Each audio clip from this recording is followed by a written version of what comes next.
you've been doing stand-up specials. Yeah. And in this last special, well, you've talked openly about how vulnerable you've become in some of your stand-up, and you even spoke openly about some of the therapy you've tackled. Oh, yeah, I love therapy. Tell me about it. I love therapy. Give it up for therapy. Yeah. You get therapy, and you get therapy, and you get therapy. Talk to me about the love of therapy, because it's nice to have two men openly talking about therapy. Yes, it is. There we go. And those are the women that are trying to bring us down. No. Yeah. You know something? It's changed my life in so many ways. I think it's made me a funnier comic because it's not everything from a very dark place anymore. I'm able to like just pretty much talk about anything. But therapy has been so beautiful. Like I'm at the happiest I've ever been because I've been able to unpack things over time. So yeah. You're a busy guy. Are you doing? Is it like phone therapy? Is it Zoom? Are you in on set like, and this is the way it made me feel, and that type of thing? And then the PA knocking, hey, time. But I do both actually. Okay. It depends on what my scheduling is because I do like going in person. It's just in person is always so crazy because like, especially if you've been crying a little bit, it's like awkward when you leave. Like. You can tell the therapist wants you to go because it's time. They keep doing this. Yeah. But you like this. And so they like, so, That's,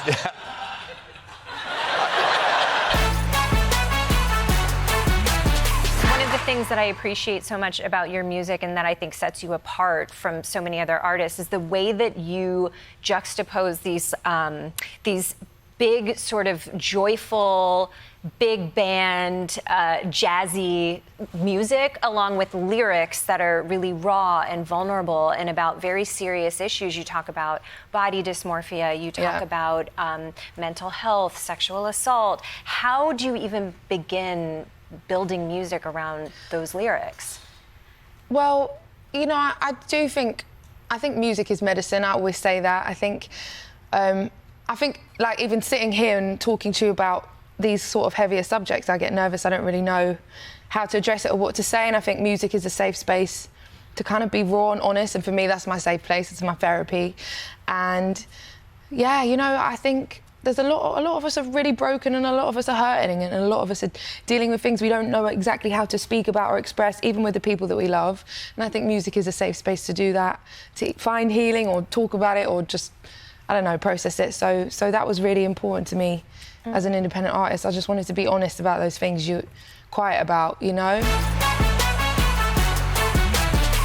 took quite a bit of time away from acting to spend the time with your family. You had Malcolm, and you were very open about experiencing postpartum depression. Yeah, postpartum anxiety. Anxiety. Yeah, so I had been prepared for postpartum depression because we hear so much about it.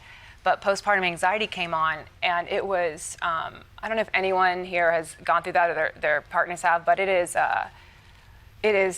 one of the worst experiences of my life. It came on like a month or two after I had Malcolm, and I woke up at 4 a.m., my eyes just pop open, and I start going, and I keep breathing like that all day long, and I keep waking up like that every day at 4 a.m. for a year. Oh my God. For a full year. I couldn't breathe. I just had so much anxiety, and there was no actual thoughts, and thank God I didn't have any thoughts of self-harm or harming others. I have so much compassion and sympathy for mothers who are going through that, and I think that people don't understand it enough, and we're not compassionate enough about what it's like to be a mother and to birth a baby and everything that happens to your body and the hormones, but it was incredibly difficult, but I did make it through to the other side.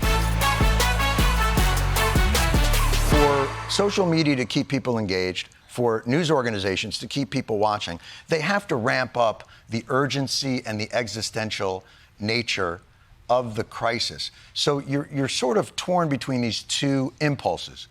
One is to not participate, which would be abdicating civic responsibility, but the other would be to bathe yourself in this existential crisis. What choice do you have? Right. Well, we do have a choice because look at anxiety. There's productive anxiety and unproductive anxiety. What?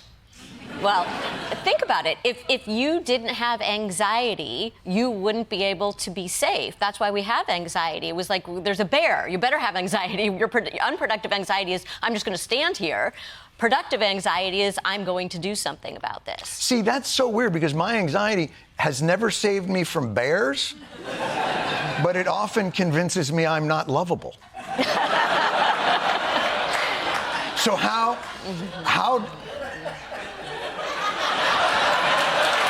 I shared too much. How do you? I was just going to say. How do you separate two? Because I didn't want to watch the debates tonight, but I do work once a week now, so I have to. Mm-hmm. Because it's toxic to me. I know that. I have to participate. But how does that anxiety of watching it? How is that a relic of something that's good for me? It's good for you because then you can take action. By the way, I hope you're taking action on the unlovable thing. I hope you're getting some help with that. Little thing called mushrooms, baby. Microdose away.